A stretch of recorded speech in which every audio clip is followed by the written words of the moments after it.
नमस्कार दोस्तों, तो कैसे हो आप सभी। आज हम जानने वाले हैं कि हमारी एनालिसिस सही होने के बाद भी हमारा लॉस क्यों हो जाता है स्टॉक मार्केट में। देखिए, स्टॉक मार्केट में ओवरऑल आप सभी क्यों आए हैं, सबसे पहले आप अपना गोल फाइंड कीजिए। क्योंकि होता क्या है, स्टॉक मार्केट में हम जब ट्रेडिंग करना स्टार्ट करते हैं तो ट्रेडिंग करते करते हमारी एक हैबिट बन जाती है कि हमें मार्केट में सिर्फ ट्रेड लेना है, राइट। मार्केट में हमें चाहे प्रॉफिट हो चाहे लॉस हो, इससे हमें कोई लेना देना नहीं होता है। एक हैबिट बन जाती है जिसकी वजह से हम मार्केट में ट्रेड करते हैं, राइट। चाहे वो रैंडम ट्रेड हो, चाहे वो सेटअप के अकॉर्डिंग ट्रेड हो, या फिर किसी की एडवाइस हो या किसी का रिकमेंडेशन हो, हमें बस मार्केट में ट्रेड करना होता है। तो सबसे पहले आप अपने गोल को आइडेंटिफाई कीजिए कि आपका गोल क्या है, राइट। स्टॉक मार्केट में हम सभी का गोल होता है कि मार्केट में कम रिस्क में एक बड़ा प्रॉफिट बनाने का सबका गोल होता है, राइट। आप भी जानते हैं कि स्टॉक मार्केट में रिस्क तो है, लेकिन हम रिस्क कम लेंगे और रिवॉर्ड बढ़ा लेंगे, तब जाकर हम मार्केट में लॉन्ग टर्म तक सर्वाइव कर पाएंगे। तो आप सभी का मार्केट में गोल क्या है कि कम रिस्क में बड़ा प्रॉफिट बनाना। ये आप सभी का गोल है और मेरा भी यही गोल है, सभी का यही गोल होता है, राइट। और मार्केट से प्रॉफिट कब बनेगा, जब आपके पास नॉलेज होगा और उस नॉलेज को लाइव मार्केट में अप्लाई करने की स्किल होगी, राइट। और ये सारी चीज़ें आपको खुद ही सीखनी पड़ेगी, कोई दूसरा आकर आपको नहीं सिखाने वाला। दूसरा आपको सिर्फ रास्ता दिखा सकता है, एक दिशा दिखा सकता है, लेकिन सारी मेहनत आपको खुद ही करनी पड़ेगी, राइट। तो ये स्टॉक मार्केट एक ऐसी चीज़ है जो आपको खुद अपने आप को समझना पड़ेगा, प्लस मार्केट के बिहेवियर को समझना पड़ेगा, और उस बिहेवियर के अकॉर्डिंग आप किस तरह से रिएक्ट करते हैं या आपका क्या रिएक्शन होता है, ये आपको पता है, राइट। तो ये सारी चीज़ें आपके माइंड पर डिपेंड करती हैं कि आप चीज़ों को किस तरीके से एक्सेप्ट करते हैं, राइट। तो चलिए शुरू करते हैं आज का टॉपिक कि हमारी एनालिसिस सही होने के बाद भी हमें लॉस क्यों हो जाता है, राइट। जैसे सपोज़ कीजिए हमने 23 तारीख के ट्रेडिंग सेशन के लिए मारुति सुजुकी का स्टॉक सेलेक्ट किया हुआ था सेलिंग के लिए, राइट। क्योंकि इसमें बायर्स के अच्छे खासे स्टॉप लॉस थे, और सेलर जो लास्ट आवर में जो पोजीशंस बनी थी वो सेलिंग साइड की बनी हुई थी, राइट। तो ट्रायंगल का जो ब्रेकडाउन हुआ था उसमें जो है सेलिंग साइड की पोजीशंस ऑलरेडी बनी हुई थी, और पहले से भी सेलर को अच्छा खासा प्रॉफिट नज़र आ रहा था। ये मैंने किस चीज़ से एनालिसिस किया था, ये एनालिसिस किया था मैंने स्टॉप लॉस हंटिंग की हेल्प से, राइट। कि कहाँ कहाँ स्टॉप लॉस हो सकते हैं। सपोज़ कीजिए आपने किसी और चीज़ से एनालिसिस किया हो, सपोज़ कीजिए आपने किसी इंडिकेटर से स्टॉक को एनालिसिस किया मूविंग एवरेज से। मूविंग एवरेज में आपने देखा, किसी एक टाइम फ्रेम में देखा कि जो स्टॉक है मारुति सुजुकी का जो स्टॉक है वो डाउन ट्रेंड में चल रहा है, हमें यहाँ पर सेलिंग की अपॉर्चुनिटी फाइंड करना है, राइट। या फिर आपने कुछ चार्ट पैटर्न देखा होगा, या जो भी आपने एनालिसिस किया उसके अकॉर्डिंग आपको लगा है कि मार्केट जो है डाउन साइड जाने वाला है, राइट। उस कंडीशन में आपने कुछ लेवल ड्रॉ कर लिए होंगे कि इस लेवल के नीचे जाएगा तो मैं शॉर्ट कर दूंगा, या इस लेवल के पास में आएगा, ऊपर आएगा तो यहाँ से मैं रेजिस्टेंस की तरह इसको शॉर्ट कर दूंगा या सेल की पोजीशन बना लूँगा, राइट। इस तरह से आपने अपना एक प्लान बना लिया, राइट। लेकिन होता क्या है, जब लाइव मार्केट में जब मार्केट ओपन हुआ तब क्या हुआ कि इसने एक डायरेक्टली, ये जो रेड कैंडल है एक डायरेक्टली रेड कैंडल बना दिया, राइट। अब यहाँ पर आपने एक लेवल भी ड्रॉ करके रखा था कि ये इस लेवल का ब्रेक डाउन करेगा तो मैं यहाँ पे शॉर्टिंग की पोजीशन क्रिएट कर लूँगा। लेकिन एक बात आप याद रखिए हमेशा कि मार्केट आपको कभी भी आसानी से पैसा बनाकर नहीं देगा, राइट। और यदि आसानी से पैसा बना कर देता है तो उसी समय मार्केट वापस पैसा ले भी लेता है। तो ये चीज़ आप हमेशा याद रखिए। तो बात करते हैं फर्स्ट कैंडल की। तो फर्स्ट कैंडल में क्या हुआ, डायरेक्टली सेलिंग आई, यहाँ पे मौका ही नहीं दिया सेलिंग करने का। अब आपने जो लेवल ड्रॉ करके रखा हुआ था, यहाँ पे क्या किया आपने कि ये लेवल आपके हाथ से निकल गया, राइट। यहाँ से निकल गया। अब आपने क्या किया कि अब तो ये स्टॉक जो है रुकने वाला नहीं है, क्योंकि ऑलरेडी हमने जो एनालिसिस किया हुआ था उसके अकॉर्डिंग स्टॉक में सेलिंग आनी चाहिए थी, राइट। तो आपने क्या किया, आपने यहाँ पे शॉर्ट कर दिया इस वाले लेवल पे, यहाँ से आपने मिस कर दिया। जब इस वाले कैंडल का ब्रेकडाउन हुआ, वापस से रेड कैंडल बनाने लगा, तो आपने इस मोमेंटम को छोड़ के इस वाले मोमेंटम में आपने एंट्री बना ली, राइट। अब यहाँ पे आपने एंट्री बना ली। अब क्या हुआ मार्केट में कि जैसे ही आपने एंट्री बनाई वहाँ से मार्केट थोड़ा रुका, राइट, थोड़ा रुका। उसके बाद फिर अगले स्लाइड में क्या होता है कि मार्केट जो है अपर साइड का मोमेंटम दिखा देता है, जहाँ पे आपकी पोजीशन में आपका लॉस नज़र आने लगता है।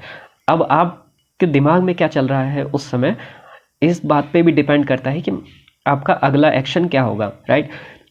अब यहाँ पर क्या होता है कि आपकी पोजीशन, प्रॉफिट वाली पोजीशन आपकी लॉस में कन्वर्ट हो गई। अब यहाँ पर क्या होगा कि आपका व्यू थोड़ा चेंज होने लगेगा कि मार्केट में जो है ज़्यादा कुछ खास मोमेंटम दिख नहीं रहा है। अगर मार्केट रिवर्स करेगा तो मार्केट यहाँ तक का भी आ सकता है, वहाँ पे कंसोलिडेशन में चला जाता है स्टॉक। यदि रुक जाता है तो आपका जो माइंडसेट है वो स्टेबल नहीं होता है। क्यों स्टेबल नहीं होता है? क्योंकि प्रीवियस में जो लॉसेस हुए हैं, प्रीवियस जो एक्सपीरियंस हुए हैं मार्केट में, वो चीज़ें आपके दिमाग में चलने लगती हैं कि अब मार्केट में लॉस होगा या प्रॉफिट होगा, चलो इतना कम लॉस चल रहा है, इसने में मैं निकल जाता हूँ। या फिर आपको जो है कॉन्फिडेंस नहीं होता है, जिसकी वजह से आप ट्रेड में बने नहीं रहते हैं। तो आपकी प्रॉफिट वाली पोजीशन में लॉस नज़र आ गया, अब वहाँ पर स्टॉक रुक गया है, अब वहाँ पे ग्रीन कैंडल भी बनाने लगा है। तो अब यहाँ पर आपने डर के मारे पोजीशन निकाल दी, राइट। आपने एक छोटे से लॉस में पोजीशन को एग्जिट कर दी। इसका रीज़न क्या था? इसका रीज़न था, सबसे पहला जो रीज़न था हमारा वो है पेशेंस, धैर्य। मतलब जो हम धैर्य नहीं रख पाते हैं उसकी वजह से। क्यों? क्योंकि पेशेंस के लिए यहाँ पे आपको क्या देखना पड़ेगा? इसके लिए आपको देखना पड़ेगा कि मार्केट में ये जो स्टॉप लॉस थे ये ऑलरेडी बने हुए थे और इनके स्टॉप लॉस डायरेक्टली हिट हो रहे हैं, राइट। डायरेक्टली हिट हो रहे हैं तो मार्केट इतना टाइम नहीं देता है, डायरेक्टली इनके स्टॉप लॉस हिट कर रहा है। तो यहाँ पे क्या कर रहा है मार्केट? नए स्टॉप लॉस क्रिएट कर रहा है। अब पेशेंस आपका कैसे डेवलप होगा? यदि आपको पता है कि लाइव मार्केट में स्टॉप लॉस कैसे डेवलप होते हैं तो आप वेट कर सकते हैं, राइट। यदि आपको उतना एक्सपीरियंस नहीं है कि लाइव मार्केट में स्टॉप लॉस कैसे क्रिएट होते हैं, तो पेशेंस यदि आपका नहीं बन पा रहा है तो उस कंडीशन में आप क्या करो कि जहाँ पे ऑलरेडी स्टॉप लॉस बने हुए हैं, जहाँ पोजिशनल स्टॉप लॉस ऑलरेडी कटने वाले हैं, वहाँ पे आप पोजीशन बनाइए। वहाँ पे पेशेंस रखने की ज़रूरत नहीं पड़ेगी। क्यों? क्योंकि ऑलरेडी पोजिशनल स्टॉप लॉस है और positional stop loss directly hit होना शुरू हो गए हैं। तो मार्केट जो है डायरेक्शनल मूव बहुत फास्ट करेगा। तो वहाँ पे आपको जैसे ही आप एंट्री बनाएंगे तुरंत आपको जो है प्रॉफिट नज़र आने लगेगा जब स्टॉप लॉस डायरेक्टली हिट होना शुरू होंगे। अब यहाँ पे स्टॉप लॉस खत्म हो गए डाउन साइड में, अब मार्केट स्टॉप लॉस क्रिएट करने वाला है। अब क्रिएट करेगा तो स्टॉप लॉस क्रिएट करने में टाइम लगेगा, स्टॉप लॉस क्रिएट करने में टाइम लगेगा, तो वहाँ हमें पेशेंस की ज़रूरत होगी। पेशेंस की ज़रूरत होगी जो कि हमें है नहीं। तो यहाँ पर हम पेशेंस उतना ज़्यादा नहीं रख सकते और यहाँ पे स्टॉक यदि रुक जाता है तो वह हमारी साइकोलॉजी बिगड़ जाती है, जिसकी वजह से हम पोजीशन को लॉस में एग्जिट कर देते हैं, राइट। तो ये था पहला रीज़न कि एनालिसिस सही थी, स्टॉक डाउन साइड भी गया, लेकिन हम वहाँ पे हमने अपनी पोजीशन में लॉस कर दिया। तो पहला रीज़न क्या था? पेशेंस का। तो पेशेंस का सॉल्यूशन आपको मिल गया कि आपको वहाँ पर काम करना है जहाँ पर ऑलरेडी स्टॉप लॉस बने हुए हैं और वहाँ पे स्टॉप लॉस हिट हो रहे हैं। तो वहाँ पर आपको पेशेंस रखने की ज़रूरत नहीं पड़ेगी, लेकिन टाइम टू टाइम जैसे जैसे आप मार्केट को ऑब्जर्व करेंगे, लाइव मार्केट में स्टॉप लॉस कैसे क्रिएट होते हैं और फिर हिट होते हैं, वो आप सीख जाएंगे। उसके बाद आपका पेशेंस लेवल भी डेवलप हो जाएगा। लेकिन पहले आपके अंदर पेशेंस नहीं है तो पेशेंस के लिए मार्केट की कंडीशन को देखिए कि जहाँ पे ऑलरेडी स्टॉप लॉस है वहाँ पे स्टॉप लॉस हिट होंगे, तो वहाँ पे आपको पेशेंस रखने की ज़रूरत नहीं पड़ेगी, मार्केट आपका प्रॉफिट इमीडिएटली बनाकर दे देगा, राइट। तो ये था पहला रीज़न, राइट। सेकंड, दूसरा जो रीज़न होता है वो होता है कॉन्फिडेंस का, राइट। आप सपोज कीजिए आपके पास ये स्टॉक में आपका एनालिसिस है, ऑलरेडी एनालिसिस है, आपको सेलिंग ही करना है, राइट। लेकिन ये स्टॉक यहाँ से अब यहाँ पे मौका नहीं मिला आपको, राइट। यहाँ पे मौका नहीं मिला, कोई दिक्कत, यहाँ पे आपको मौका नहीं मिला, कोई दिक्कत वाली बात नहीं है। स्टॉक फिर से अपर साइड आया, राइट, फिर से अपर साइड आया, फिर से अब यहाँ पर स्टॉक आपके लेवल पे भी है, 60% का जो लेवल हमारा था। सपोज कीजिए आपको पता है कि 60% के लेवल पे हमें शॉर्ट करना है। क्यों शॉर्ट करना है? इसका रीज़न भी मैंने आपको बताया था कि सेलर यदि पावरफुल होता है तो 60% में अपनी पोजीशन काट कर भाग जाता है, जिससे हमें उसके स्टॉप लॉस नहीं मिल पाते हैं। तो 60% के लेवल पर यदि मार्केट आया हुआ है तो हमें पता है कि यहाँ से मार्केट रिवर्स होगा, डाउन साइड में बायर्स के भी स्टॉप लॉस क्रिएट हो गए हैं, लेकिन यहाँ पर क्या होता है, हमारा कॉन्फिडेंस नहीं होता है, राइट। कॉन्फिडेंस नहीं होता है कि जिसकी वजह से हम जो है इस ट्रेड में एंट्री कर पाए, राइट। हम कंफर्मेशन का वेट करते रहते हैं कि कंफर्मेशन आ जाए, फिर उसके बाद हम यहाँ पर जो है सेलिंग करेंगे। क्यों? क्योंकि हमारा कॉन्फिडेंस नहीं है। और यहाँ पर होता क्या है, जैसे ही मार्केट जो है यहाँ डाउन साइड गिरना शुरू कर देता है, हम थोड़ा सा पैनिक में आ जाते हैं कि अब क्या होने वाला है, कहीं रिवर्स तो ना हो जाएगा। इस तरीके से हम जो है सोचने लगते हैं, हमारे माइंड में ये सब चलने लगता है, और फिर नेक्स्ट कैंडल फिर लगातार कंटिन्यूसली सेलिंग साइड की पोजीशन सेलिंग साइड में जाने लगता है स्टॉक। तो हम क्या करते हैं कि रैंडम हम यहाँ इमीडिएटली उस ट्रेड में एंट्री कर लेते हैं, जिसकी वजह से होता क्या है कि आधा मूव उसमें आ चुका है, फिर हम बाद में एंट्री कर रहे हैं, इसको बोलते हैं फोमो एंट्री। फोमो एंट्री हमने कर ली। यहाँ पर क्या हुआ, फिर से मार्केट ने एक रिट्रेसमेंट लिया, फिर वहाँ पर हमें अपनी पोजीशन में फिर लॉस नज़र आ गया, फिर हमारी साइकोलॉजी वहाँ पे ख़राब हो जाती है, फिर अपनी पोजीशन हम डर के मारे काट देते हैं, और फिर एग्जिट होने के बाद क्या होता है, वो वापस रिवर्स हो जाता है मार्केट और अपने टारगेट को भी अचीव करता है, जिसकी वजह से हमें क्या होता है, रिग्रेट होता है कि हम पोजीशन में बने रहते तो हमें प्रॉफिट हो जाता। तो इस तरह का रिग्रेट हमें चलता रहता है। तो इसका सॉल्यूशन क्या है, इसका सॉल्यूशन है कॉन्फिडेंस। कि कॉन्फिडेंस हमें कब आएगा, जब हम इस बात पे हम परफेक्ट हो जाएंगे कि हमें ये जो स्टॉप लॉस है, हमें इसका रीज़न पता होना चाहिए, राइट। आप सिर्फ लेवल ड्रॉ करके ट्रेड नहीं कर सकते, आपको रीज़न भी पता होना चाहिए कि यहाँ पर आपको किस वजह से प्रॉफिट होगा। देखिए, आपको प्रॉफिट तभी होगा यदि आप सेलर हैं, तो आपको प्रॉफिट तभी होगा जब बायर का एसएल हिट होगा, राइट।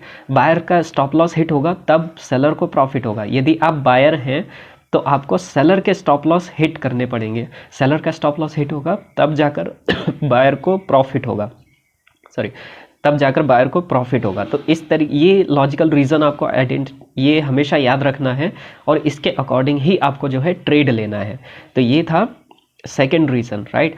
थर्ड रीज़न क्या होता है, डिसिप्लिन का। डिसिप्लिन का मतलब ये होता है कि डिसिप्लिन मतलब जैसे सपोज कीजिए आपने एक ट्रेड यहाँ पे बना लिया है।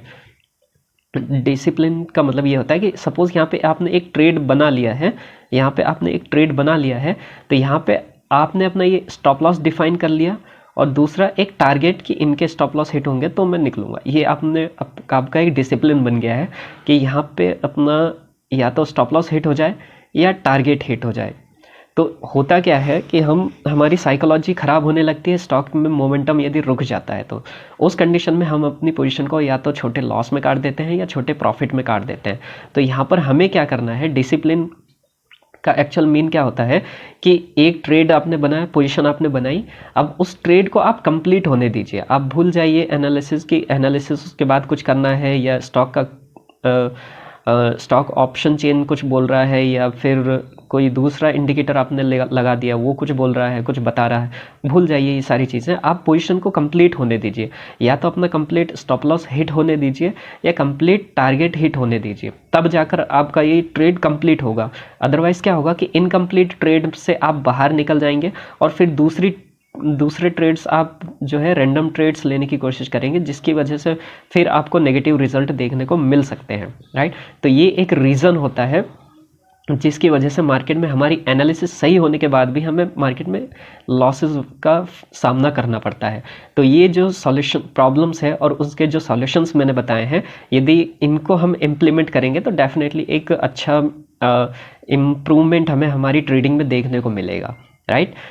तो ये चीज़ें हैं, मैंने आपको बता ही दिया है। सबसे पहला पेशेंस के लिए आपको सबसे पहले जो है जहाँ पे ऑलरेडी स्टॉप लॉस बने हुए हैं और उनके स्टॉप लॉस हिट हो रहे हैं, वहाँ पर आपको काम करना है, जिससे आपका पेशेंस, स्टार्टिंग में पेशेंस नहीं रहेगा तो भी कोई दिक्कत नहीं है, मार्केट इमीडिएटली आपका प्रॉफिट बनाकर दे देगा। लेकिन धीरे धीरे समय के साथ आप जहाँ पे स्टॉप लॉस क्रिएट होने वाले हैं वहाँ पर भी आप काम करना शुरू कर देंगे, लेकिन टाइम टू टाइम वो टाइम लगेगा उसमें डेवलप होने में। और दूसरा कॉन्फिडेंस, आपको अपनी स्ट्रैटेजी पर कॉन्फिडेंस रखना है कि आपका जो एसएल हंटिंग जो स्ट्रैटेजी है आज जो आप यूज़ कर रहे हैं, तो उसमें आपको कॉन्फिडेंस रखना है कि बायर के स्टॉप लॉस यहाँ पे जो है क्रिएट हो गए हैं, इनके स्टॉप लॉस हिट होने वाले हैं, तब जाकर मुझे प्रॉफिट होगा। तो ये कॉन्फिडेंस आपको होना चाहिए। कॉन्फिडेंस कब होगा, जब आप सही प्राइस पर एंट्री लेंगे, राइट। और एक अपना टारगेट बना लीजिए 1/1 का या 1/2 का, रिस्क टू रिवॉर्ड, उसको आप फॉलो करते रहिएगा, राइट। थर्ड चीज़ है डिसिप्लिन मतलब एक ट्रेड में आपने पोजीशन बना ली है तो उस पोजीशन को आप कंप्लीट होने दीजिए, या तो कंप्लीट स्टॉप लॉस हिट होने दीजिए या कंप्लीट टारगेट आने दीजिए, देन उसके बाद उस पोजीशन से आप एग्जिट कीजिएगा, राइट। तो ये लर्निंग्स थी आज की। आई होप कि आप आपको ये चीज़ें हेल्प होंगी, इसकी मदद से आपकी ट्रेडिंग स्किल्स में कुछ सुधार होगा या इम्प्रूवमेंट होगा। तो बाकी आज के लिए इतना ही, मिलते हैं अगले वीडियो में। Okay, thank you. जय हिंद।